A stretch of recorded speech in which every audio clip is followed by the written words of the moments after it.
Saludos amigos, bienvenidos al programa de entrevista de Cuba Visión Internacional. Cuba, desde el 1 de febrero y hasta el próximo 30 de abril, vive un arduo ejercicio democrático y legislativo con la discusión popular del proyecto del Código de las Familias, una norma jurídica que situará a nuestras leyes a la par de la sociedad en la que vivimos. Así, doy la bienvenida al doctor Leonardo Pérez Gallardo, presidente de la Sociedad Cubana de Derecho Civil y Familia, quien nos estará acompañando en el día de hoy. Bienvenido. Muchas gracias y agradezco la formal invitación cruzada.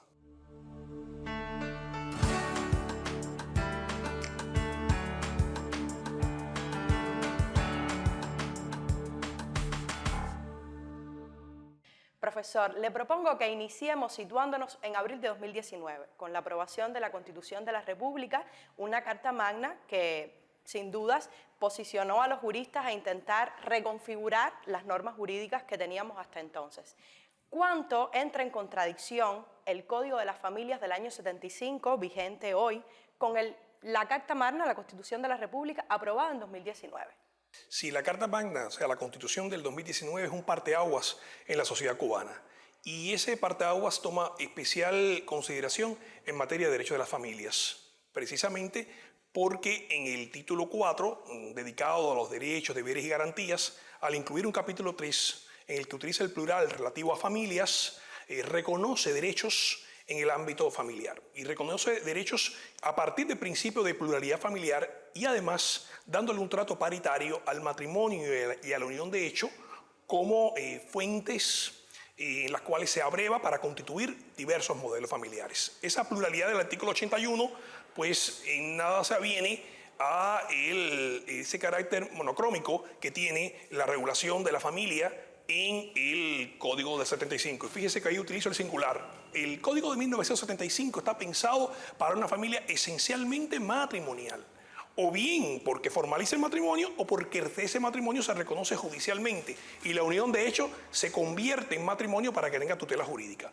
Por eso es que si usted hace un análisis de los preceptos del Código del 75, este código no se aviene con el modelo constitucional del año 2019 y no se aviene en cuanto a la pluralidad familiar, no se aviene en cuanto a la corresponsabilidad parental. Madres y padres tienen una corresponsabilidad de acuerdo con el artículo 84 de la Constitución. Sin embargo, el modelo que reconoce el Código de 1975, por ejemplo, en materia de guardia y cuidado, le hace un guiño a la mujer. Y es la mujer como madre la que tiene preferencia en igualdad de circunstancias para tener la guardia y cuidado de niños, niñas y adolescentes. Y de igual manera, si usted analiza los principios y valores que informa la Constitución del 19, tampoco se aviene con un modelo rígido de patria potestad, que es el que establece el Código de Familia de 1975, que es un código que si bien mira a los hijos, y los hijos, y esencialmente a los hijos menores de edad, no es la misma visión que ofrece hacia la niñez la Constitución de 2019, que por supuesto es una Constitución postconvencional, o sea, una Constitución que se aprueba tras la aprobación de la Convención de los Derechos del Niño, que ya data de 1989. El principio de interés superior, que es la brújula norteadora que permite la interpretación de las normas del derecho familiar y que ha permitido oxigenar ese derecho de familia anquilosado en la década del 70 a través de la labor que han hecho nuestros tribunales y concretamente el Tribunal Supremo del país, pues ese principio no está reseccionado en el Código de Familia del 75. Eso hace que sea un código que, si bien no es un código que merece el respeto por el momento en que se promulga, pues como la sociedad que ha evolucionado, la sociedad cubana de la década de los 70 no es la sociedad cubana de esta tercera década del siglo XXI. Los códigos tienen que atemperarse a los tiempos y gracias a una interpretación, muchas veces una interpretación evolutiva del derecho, es lo que ha permitido que sobreviva el Código de las Familias, que dicho sea de paso, cumple 47 años de su aprobación. Profesor, los miembros de la comisión redactora de la que usted es parte, de este proyecto del Código de las Familias, han sentenciado que el Código está sentado sobre las bases del derecho comparado. ¿Cuánto se han reconfigurado, transformado los términos de las relaciones interfamiliares en el mundo y cómo se ubica Cuba en este contexto internacional de transformación jurídica alrededor del entorno de las familias? Codificar un sector del ordenamiento jurídico es una labor de orfebrería.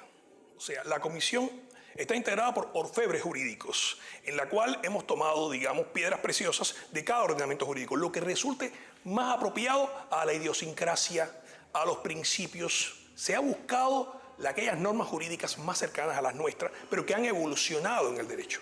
Y en ello hay que hacer referencia, en primer orden, al Código Civil y Comercial de la Argentina, de 2014, que es hoy por hoy, en América Latina, el código que más aportes ofrece a un derecho de las familias en plural. Pero también de España. En España ha habido cambios importantes en el ámbito del derecho familiar y sobre todo en Cataluña, que se regula, por ejemplo, la responsabilidad parental, las familias multiparentales, y eso también son fuentes de información. Pero es importante tomar en cuenta cómo en el ámbito del derecho latinoamericano se han aprobado leyes integrales de protección a los adultos mayores.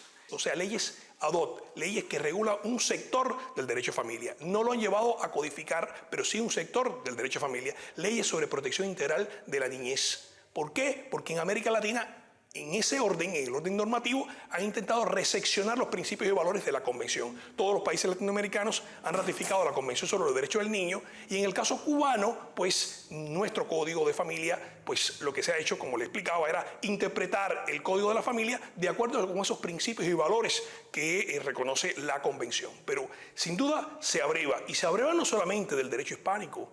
He explicado en otras oportunidades cuando se ha reformado y se pretende reformar el Código Civil en las normas que están contenidas en las disposiciones finales del Código de las Familias, también en materia de derechos de sucesiones, que es el que atañe a la transmisión intergeneracional del patrimonio y de otras situaciones existenciales, de igual manera se toma el derecho chino. ¿Y por qué el derecho chino? ¿En qué está dado que el derecho chino nos aporta? Porque el derecho chino pues, enaltece la conducta humana, la dignidad humana, el comportamiento de las personas, y de esta manera se premia aquellas conductas valiosas que se tiene frente al que causa una herencia, en el sentido de favorecer su participación en la herencia. Y por eso, por ejemplo, en el caso de los cuidadores familiares, que es tan importante visibilizarlo en la realidad cubana, en una sociedad que envejece, pues se prevé la doble participación que puede tener en el derecho hereditario. Nunca se puede menospreciar un ordenamiento jurídico, puede que esté más cercano o menos cercano.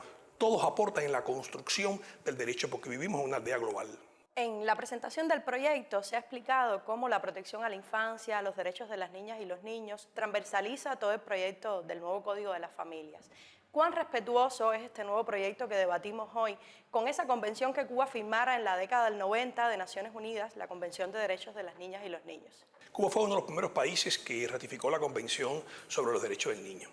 Y en este orden, este código puede ser catalogado, y de hecho así se ha dicho, un código con una mirada, con una visión paidocéntrica. O sea, abandonamos una visión adultocéntrica del derecho de las familias para llegar y sumergirnos en una visión paidocéntrica. ¿Qué implica una visión paidocéntrica? Implica que el punto central, el eje central del Código de las Familias es la protección de los miembros de las familias, es la protección de la familia, pero con especial miramiento, con especial referencia a un sector vulnerable como es el de los niños, niñas y adolescentes. Y el gran valor que tiene la Convención sobre los Derechos del Niño es que por primera vez se le da viva voz a los niños, niñas y adolescentes. Dejan de estar cosificados, convertidos en bienes, en pertenencias, en posesiones de padres y madres, para que ellos puedan expresar, fíjese, es importante, la Convención mira al niño y le da la posibilidad de que se les escuche. Escuchar a un niño en las decisiones que atañen a asuntos familiares no es obedecer lo que el niño quiere. Y esto es importante. No es que los padres y las madres y el Estado, a través de la impartición de justicia, tomen en cuenta con carácter exclusivo y excluyente lo que un niño desea. Hay que escuchar y hay que determinar. Si yo quiero vender un bien que pertenece a mi hijo, que tiene 14 años, y voy a un proceso en el cual los padres y madres piden autorización al juez, hay que ver si el niño está de acuerdo con la venta del bien. Y hay que escucharlo. Puede ser que el niño tenga razón y puede ser que lo que los padres y las madres están solicitando es lo mejor, porque es importante tener liquidez monetaria en un momento determinado y realizarlo. Y los jueces lo aprueban. Ese es el sentido. O sea, ver el derecho de las familias, pero en el cual los niños y adolescentes también tengan participación. Participación no es sinónimo de decisión. La decisión al final la tomarían padres y madres, escuchado el criterio de los niños, niñas, o la determinarán los jueces, porque puede haber un conflicto en razón del ejercicio de la responsabilidad parental entre un padre y una madre. Y estos conflictos se dan, y los tribunales lo han resuelto, cuando el padre quiere que el hijo emigre con él y la madre se opone, o viceversa. Y no están divorciados. Un tema vinculado con la migración puede generar un conflicto, pero hay que escuchar. Y esto es significativo, que cuando se habla de los derechos de la personalidad, los derechos de la personalidad que aparece regulado en el proyecto de Código de la Familia son derechos personalísimos. En su gran mayoría tienen que ver con la identidad, con la integridad física, con la propia voz, con la propia imagen. Por supuesto, en la medida en que evolucionan las facultades intelectuales de niños, niñas, en este caso ya de adolescentes, se le da mayor participación y pudieran, de acuerdo con esa madurez, ejercitar ciertos derechos. O se le permite concluir válidamente ciertos actos jurídicos, porque hay que esperar que una persona arribe a la mayoría de edad para disponer de sus bienes por causa de muerte. La muerte llega en cualquier momento. Y la muerte, pues, ¿cuántos niños no tienen un tratamiento oncológico y quieren disponer de sus bienes porque han heredado de sus familiares y quieren determinar quiénes van a ser los beneficiarios? No pueden. El ordenamiento jurídico cubano se lo impide. Bueno, ahora con la reforma al Código Civil, ya no al Código, o sea, que el Código de Familia reforma al Código Civil, le permitiría que a los 12 años puedan tomar esa decisión. La tomaría solo. Por supuesto, en ello también inciden los padres. Nunca un adolescente toma la decisión, siempre la va a consultar, pero puede gradualmente ir ejercitando los derechos. Es impensable que la noche en la cual se arribe a los 18 años, de pronto la persona esa noche puede ser plenamente capaz para ejercitar todos los derechos. Los derechos son graduales en su ejercicio. Para llegar a esta versión 24 que discutimos hoy, que la ciudadanía discute hoy, ha habido un largo proceso. Pienso en la discusión con activistas, con miembros de la sociedad civil, con otros especialistas. ¿Cuánto puede aportar la ciudadanía a esta construcción colectiva de la norma jurídica? Mucho se ha aportado. Las consultas especializadas fueron fuentes de conocimiento para nosotros. Es muy bueno escuchar qué opinan los demógrafos que tanto nos han alertado sobre el envejecimiento poblacional. ¿Qué opina o qué han opinado los geriatras? ¿Qué han opinado los pediatras, que fueron tan importantes para tomar la decisión de no admitir el matrimonio de adolescentes? Los pedagogos, ha sido significativo. Los psicólogos, los especialistas en sociología de la familia, todos han sido fuentes en las cuales se abriva un manantial importante en la construcción de este código que necesita consenso y necesita diálogo. Pero ahora estamos inmersos en la otra de las consultas que tiene la savia popular. La savia de un pueblo es importante o significativa, por supuesto en la construcción, pero una construcción y no una demolición. O sea, una construcción en la cual podamos intervenir todos desde un lenguaje constitucional, desde un lenguaje de derechos humanos, desde una posición de inclusión, que es el término tan importante, inclusión y de pluralidad. El código busca retratar los modelos familiares. Los modelos familiares, no la familia que se quiere imponer. No es posible imposición. El código no busca la verticalidad. El código no busca la jerarquización de modelos familiares. Esa visión coercitiva, coactiva. El derecho de las familias es el menos jurídico de todos. El derecho de la familia es el menos coercitivo y coactivo. Una norma jurídico familiar no es una norma jurídico penal. Tiene, por supuesto, fuerza y, como toda norma jurídica, tendrá coerción. Pero hay un plexo de valores y principios en el derecho de las familias que usted no lo va a ver en otras normas. Ninguna norma jurídica hace referencia al amor. Y es importante, yo creo que a partir de aquí se puede hacer una tesis doctoral sobre el amor y el afecto y su incidencia en el derecho de las familias. Por eso es esa comprensión en la cual todos debemos sumar, todos debemos aportar en construir y además en deconstruir mitos que muchas veces hacen mucho daño. Solo con esa visión de pluralidad, de inclusión. Y cuando hablamos de pluralidad, no es la diversidad de sexos. Cuando hablamos de pluralidad de actores familiares, visibilidad de personas adultas mayores, de personas en situación de discapacidad, de niños, niñas y adolescentes, de personas violentadas en el seno familiar. Eso también es diversidad. Le propongo hacer una pausa en nuestro diálogo. A la vuelta vamos a estar hablando de su práctica profesional como notario y cómo usted ha vivido la reconfiguración de los modelos familiares en Cuba. Usted mantenga la sintonía. Breve pausa y volvemos.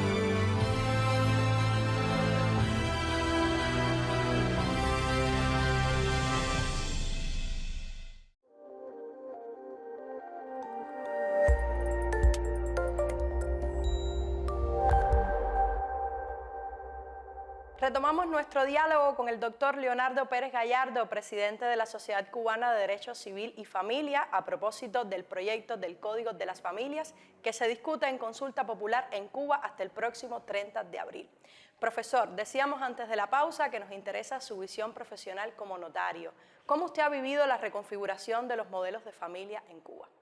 Mire, ser notario es ser un cronista social y ser un censor también social. Creo que mucho ha aportado el notariado a lo largo de la historia en la manera en la cual se interpreta y se aplica el derecho. En el ámbito notarial cubano se conciertan actos y negocios jurídicos que tienen que ver con el derecho familiar.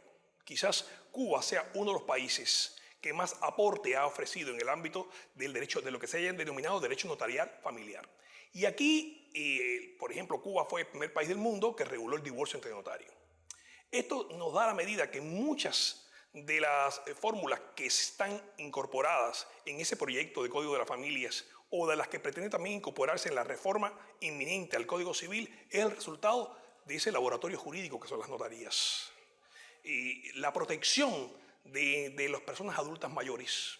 La necesidad, por ejemplo, de flexibilizar la donación de inmuebles o la donación de otros bienes, pero dando cautela a las personas adultas mayores. El cuidador familiar, o el cuidador que a cambio del cuidado solicita que le transmita la titularidad de una vivienda. Bueno, esto pasa, nos sucede. Personas que nos preguntan, que nos formulan muchas interrogantes y a partir de la vivencia que uno tiene como notario.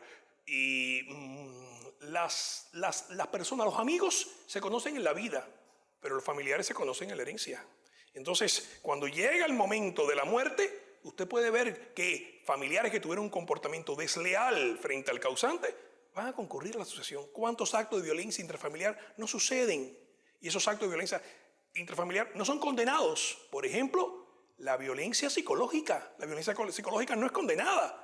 Y la violencia psicológica debe llevar como consecuencia que se le pueda privar del derecho a la herencia. Y esto es una fórmula que también aquí uno lo valora. Y de igual manera, la injusticia que hay con ciertos miembros de las familias en relación con los cuales no hay una protección del derecho, son invisibilizados. Los cuidadores familiares están en modo fantasmagórico, hablando en términos hoy de telefonía móvil. Viven en modo fantasmagórico, existen, pero no trascienden para el derecho. Tampoco trasciende para el derecho los padres y madres afines.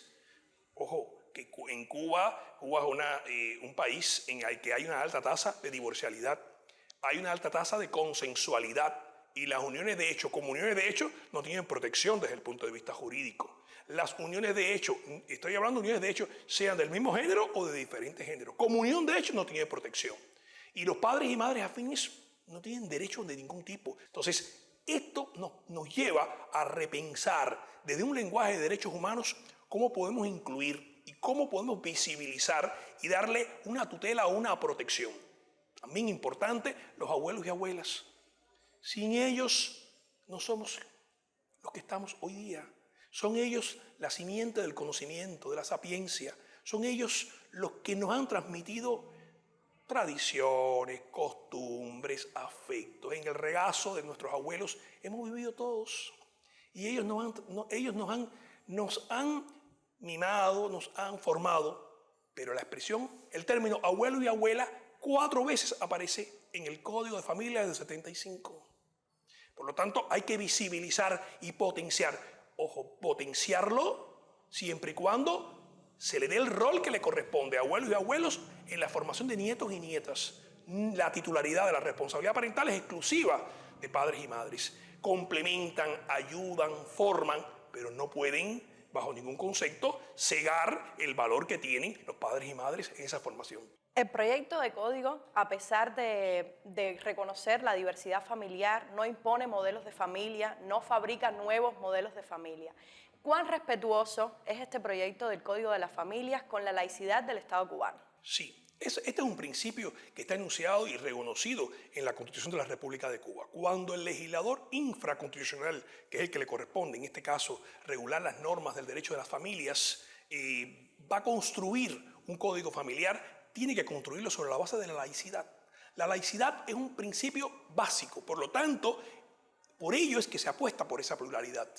Y no se está construyendo un código de las familias sobre la base de un credo religioso. Se respetan los credos religiosos. Se respeta por las relaciones que hay entre la religión, entre los credos religiosos, entre las denominaciones, entre las órdenes religiosas y el Estado. Pero hay una pluralidad.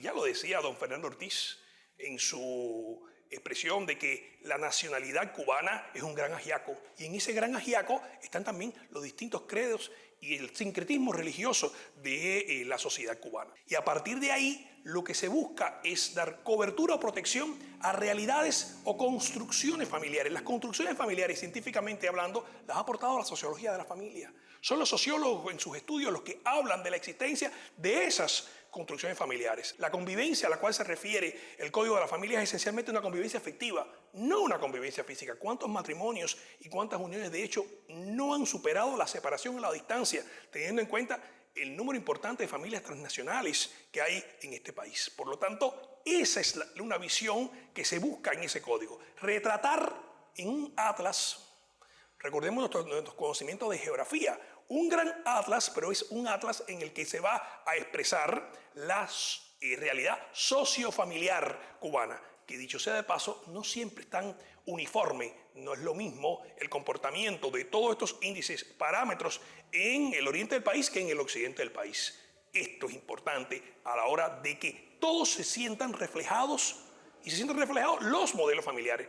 ¿Qué modelos familiares? Muchísimos. La familia sustentada en el matrimonio, la familia sustentada en uniones de hecho efectiva. ¿En qué tipo de uniones de hecho efectiva? En uniones de hecho efectiva homoparentales, heteroparentales, familias anaparentales, y siempre cuando hago referencia a ellas parecen olvidadas. En Cuba hay familias que están constituidas por primos, tíos o hermanos que quedan solteros o viudos o divorciados y que en las postrimerías de la vida forman una unidad económica. Por eso la expresión ana, que están situados en el mismo lugar, parentalmente en el mismo lugar. Las anaparentales también. Y las familias mosaicos o reconstituidas. En Cuba hay un número importante de familias reconstituidas o ensambladas, resultante de una nueva manera en la cual la pareja decide reconstruir su vida, o acudiendo al matrimonio o acudiendo a la unión de hecho, pero llevan al hogar a hijos e hijas habidos de uniones anteriores. No se trata, y cuando se lee con detenimiento el código, que se le dedique un capítulo a cada uno de los modelos familiares, porque los modelos familiares fluctúan.